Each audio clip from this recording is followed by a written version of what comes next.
This evening, father of four killed in early morning road accident. 25 Buxton contractors awarded contracts to rehabilitate bridges in the community. Guyana Police Force on high security alert ahead of the Cricket Carnival 2022. In the region, August inflation rates soar in Argentina, and internationally, World Health Organization urges action as 17 million long COVID cases estimated in the EU. Welcome to another broadcast of Channel 2's Headline News Update. I am Bibi Bacchus. Thank you for joining us. Police are investigating a fatal accident that claimed the life of a father of four at Nelson Mandela Avenue and Vicinian Road earlier today. Dead is 45-year-old Nigel Cush of Roxanne Burnham Gardens, Georgetown. Inquiries disclosed at around 1:30 a.m. A motor lorry driven by a 44-year-old man of Supply Mahaica, East Coast Demerara, was proceeding east along the northern carriageway of the Mandela Avenue. Cush was driving a motorcar PPV 7062 proceeding south along Vicinian Road. According to the driver of the lorry, as he approached the stoplight at Vicinian Road and Nelson Mandela Avenue, which was showing green, he continued driving when he saw the car driven by Cush proceeding south along Vicinian Road. He further stated that the motorcar then slowed down on approaching Mandela Avenue and continued farther south into the lorry's path. The lorry driver alleged that he applied brakes and swerved in a southeastern direction, but the left side front portion of the motor lorry collided with the right side front portion of the motorcar. As a result, the car slammed into a lamp post situated in the center of the median. As a result of the collision, Cush received multiple injuries and was rushed to the Georgetown Public Hospital, where he was pronounced dead on arrival. A breathalyzer test conducted on the driver of the lorry showed no trace of alcohol. He remains in custody assisting with the investigations. However, contrary to his report, CCTV footage circulating on social media shows he may have run the red light and slammed into the car which was proceeding on the green light. The body of the deceased is presently at the Memorial Gardens Funeral Home awaiting a postmortem examination. 25 contractors from the village of Buxton, East Coast Demerara, were awarded contracts to rehabilitate 25 bridges in the community to the tune of $56 million. The massive upgrade is a commitment made by the government following a ministerial community outreach led by Prime Minister Mark Phillips back in July. The signing ceremony was held at the Buxton NDC on Wednesday. Public Works Minister Bishop 1H Hill said, "The project is a demonstration of the government's pledge to bring development across the country. As the government creates opportunities for employment for residents and increases community engagement, Buxton will not be left out," the minister assured. The NDC chairman had initially highlighted 16 bridges that were in urgent need of rehabilitation.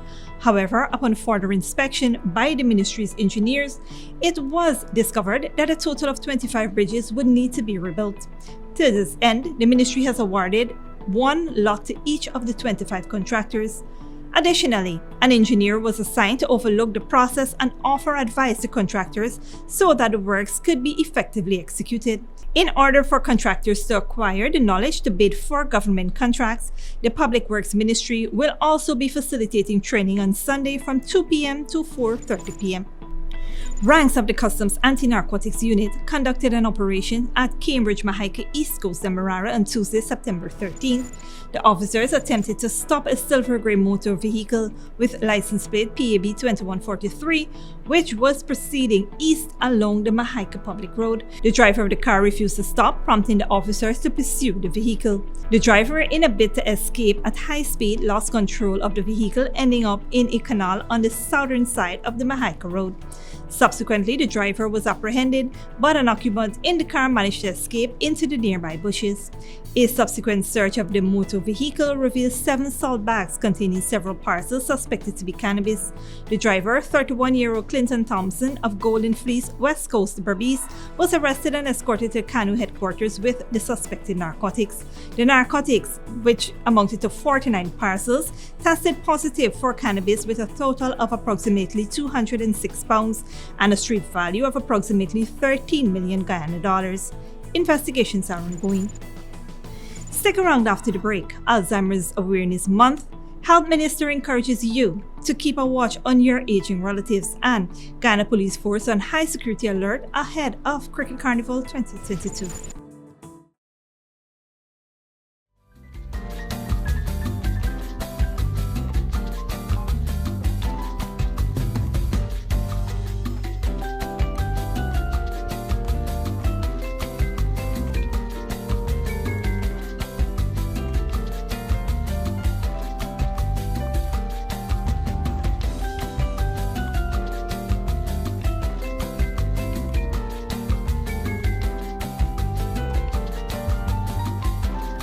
Good girl forget things.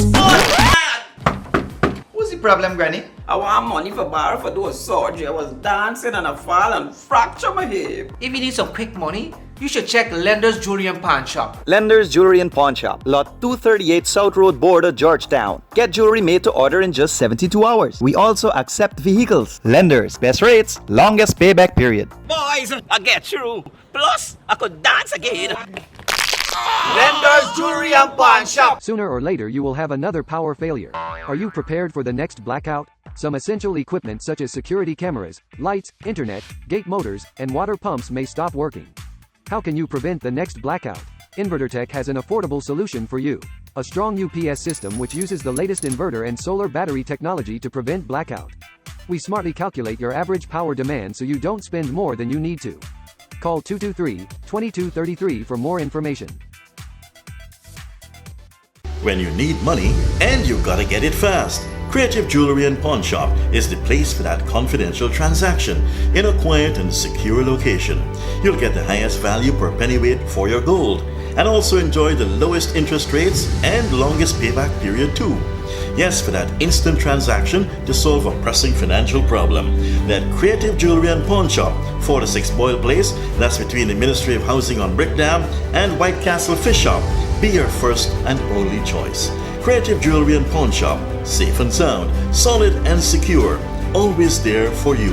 Telephone 231-7878 and 223-8955. Welcome back. Minister of Health Dr. Frank Anthony is urging persons to look out for their elderly relatives as they age, as Guyana joins the rest of the world in observing September as Alzheimer's Awareness Month. The health minister explained that dementia is a group of diseases that could occur as persons get older, which causes impaired memory and hampers reasoning abilities and good judgment. Alzheimer's disease is one of the main contributing factors to dementia. One of the biggest risk factors that we find is really age. So as people age, these changes would occur in the brain. And so you don't find Alzheimer's in persons perhaps younger than 60. If you do find that, it's quite rare. But you find more people between, let's say, 60 and older who would present with memory loss and various types of other changes. Statistics have shown that these diseases affect a lot of persons worldwide. So the estimate right now is that 1 in 6 persons between 80 and 85 years of age would have Alzheimer's or dementia. 1 in 3 persons above 85 would have Alzheimer's, and 1 in 2 above 90 would have Alzheimer's. So age is really an important factor here. Family history also determines whether or not a person will eventually suffer from these illnesses. Meanwhile, there are signs caregivers could look for when caring for the elderly. What we need to look at is initially the disease will present with very subtle changes. So people start losing their memory gradually. They're not remembering things. You might say something to them, they forget what you've just said to them. They repeat themselves. So they'll tell you something now, repeat that a few minutes after, a little bit after, so they can't remember what they've said to you.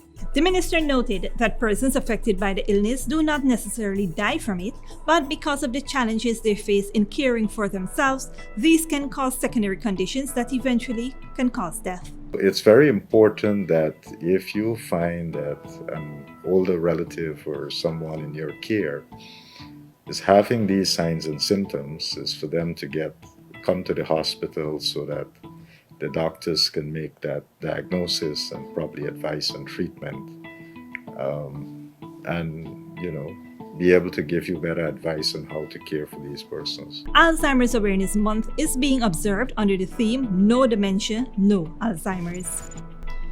5 persons, including a cashier, were victims of a daring robbery of cash and other valuable items by 2 armed men at Trini's Superbet located at Tamiri Base Road, East Bank Demerara on Wednesday, September 14th.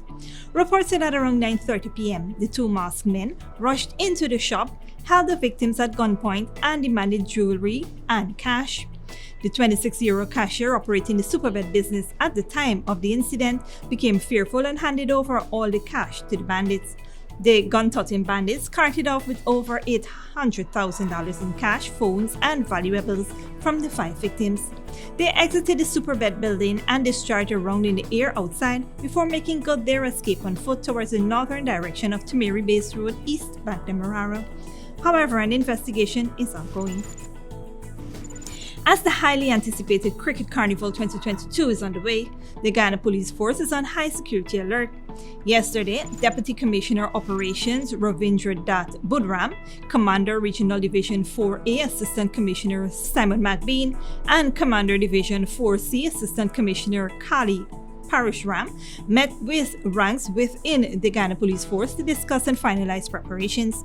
During the meeting, Budram briefed the police ranks who will perform duties at the Guyana National Stadium at Providence during the much anticipated CPL cricket matches. Security arrangements and preparations are also being finalized for hosting the events with event organizers. Yesterday, Acting Commissioner of Police Clifton Hickins met with the proprietor of Hits and Jams Entertainment, Rolf Ferguson, and National Events Coordinator Andrew Tyndale to discuss the preparedness and strategies ahead of the upcoming event for the much-anticipated Cricket Carnival 2022 to be hosted here in Guyana. During the discussion, the top cop touched on several strategies as they relate to traffic management, private security posture, providing security for the artists, fire tenders, and other arrangements in the event of an emergency, among other issues. The inaugural Cricket Carnival will be hosted from September 16th to October 2nd, 2022, under the One Guyana theme, and will see visitors having a plethora of options for entertainment and recreational activities to choose from. Don't go away after the break. IATA warns Caribbean about price of travel, and Lebanon economic crisis. Armed woman and activists hold up a bank. When you need money and you gotta get it fast, Creative Jewelry and Pawn Shop is the place for that confidential transaction in a quiet and secure location. You'll get the highest value per pennyweight for your gold and also enjoy the lowest interest rates and longest payback period too. Yes, for that instant transaction to solve a pressing financial problem. That Creative Jewelry and Pawn Shop, 4-6 Boyle Place, that's between the Ministry of Housing on Brickdam and White Castle Fish Shop, be your first and only choice.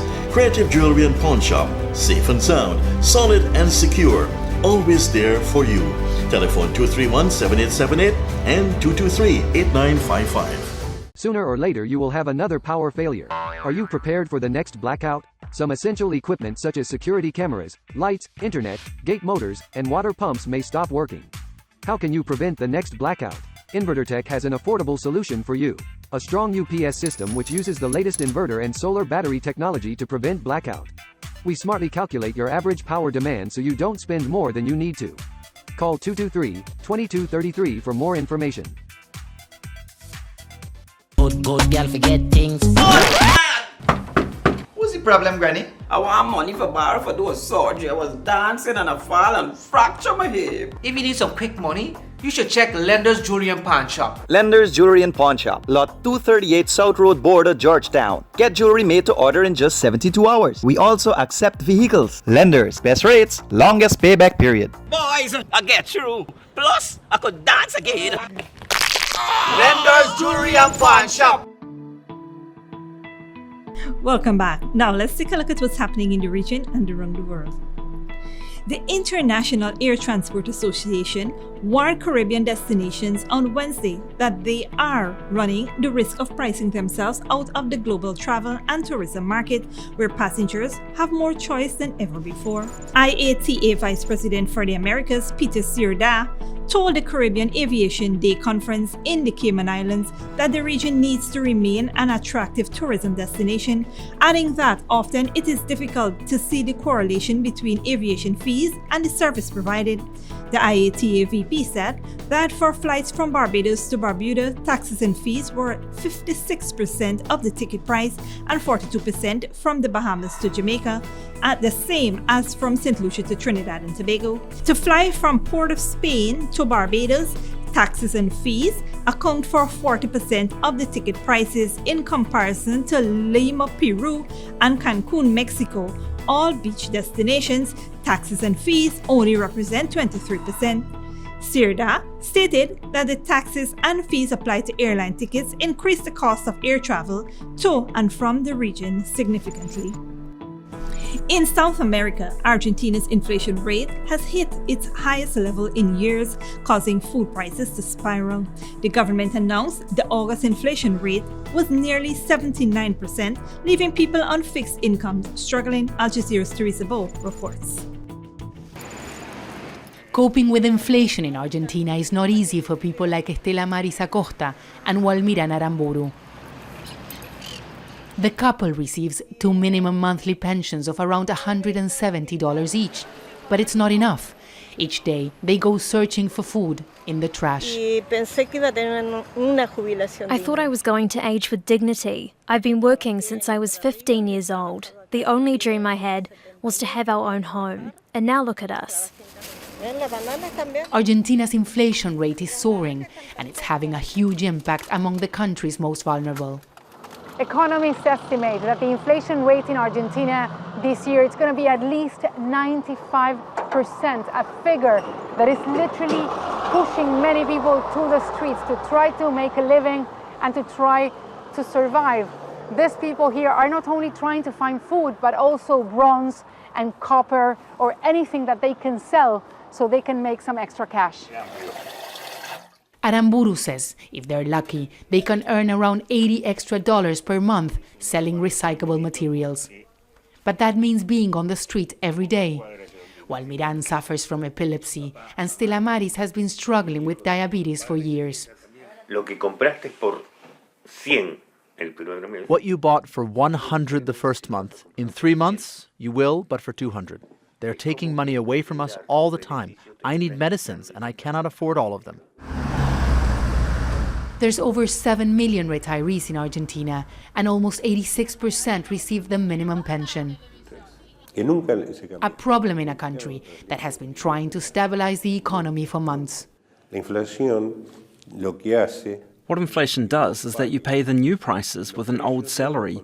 It happens to all workers. Even though labour unions agreed to a 64% salary increase, it's not enough, especially when you think the inflation rate will be close to 100%.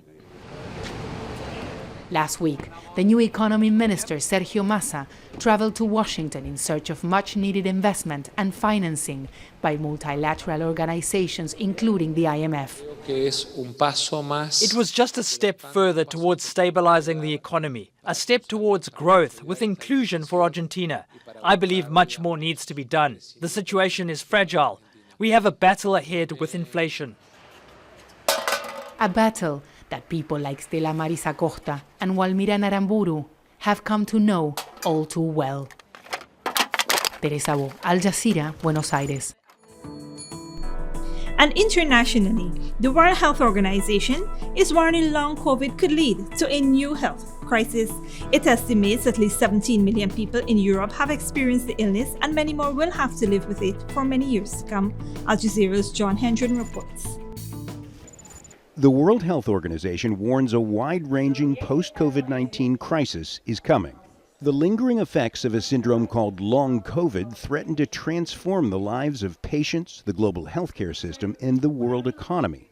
There's a post-viral syndrome, very poorly understood, very difficult to track, many people affected, a lot of unknowns about how long people will go on and have continued symptoms and signs. Hundreds of different symptoms have been documented. The WHO says in the first 2 years of the pandemic, more than 17 million people in Europe alone have struggled with effects lasting 3 months or longer. That's 300% higher than earlier estimates. Globally, Washington University School of Medicine puts that figure at 145 million. The group says 10 to 20% of patients develop long COVID. Symptoms include shortness of breath, fatigue with bodily pain and mood swings, and cognitive problems such as confusion, forgetfulness, and an inability to focus.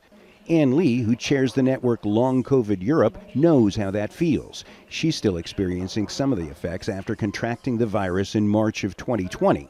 Women are twice as likely to suffer from the syndrome, the organization says, and the risk increases dramatically in severe cases that require hospitalization. The WHO says long COVID will affect millions more patients and the bottom lines of companies and economies. It warns that governments and health systems will need to invest in treatments and employers will need to make special allowances for workers debilitated by long-term COVID.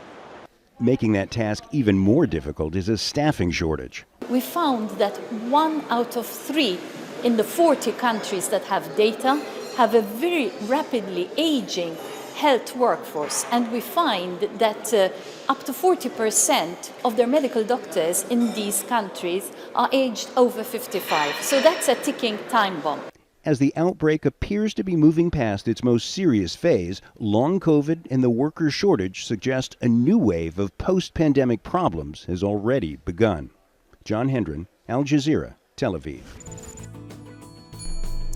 And finally, an armed woman and a group of activists have held up banks in a desperate act to access their own savings. Controls imposed by the government have left citizens unable to withdraw cash because of a worsening economic crisis. Al Jazeera's Zina Kudur reports. They're becoming more common.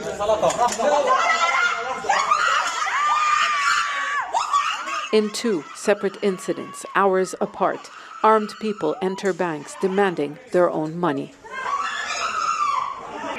Lebanon is in crisis. For 3 years, people haven't been able to access their savings because of informal capital controls. Sally Hafiz is among them. Armed with a handgun, she was accompanied by activists who threatened bank employees before she was given $13,000 from her account.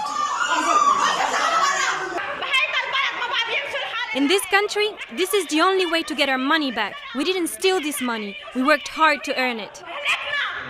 Sally says she needs the money to pay for her sister's cancer treatment. In a similar incident last month, an armed man named Bassam al-Sheikh Hassan held hostages at a bank for nearly 10 hours before receiving part of his trapped savings. He too said he needed money to pay for his father's hospital bill. Many others like Sally and Bassam, who are facing strict limits on withdrawals of foreign currency, gathered outside the bank after the incident. We are ruled by thieves who are forcing us to use violence, protesters chanted. People are losing patience. The economic collapse is in its 3rd year. The currency has crashed, unemployment is high, and government services are nearly non-existent. People believe politicians and bankers are protecting themselves while they are suffering as a result of the financial crisis. Bank deposits were used to fund the state and cover deficits. Now, the state is nearly bankrupt. Total losses amount to more than $70 billion. There is a lack of political will to agree on an economic recovery plan that would distribute losses. And as the crisis worsens, depositors warn they will have no choice but to take their money by force. Zana Khudr, Al Jazeera, Beirut. And that is it for today's regional and international news. Here now is your 3-day weather forecast.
is all for this edition of Channel 2's Headline News Update. Tune in on Friday at 5:30 p.m. for another episode. Be sure to subscribe, like, and follow us on Facebook and YouTube.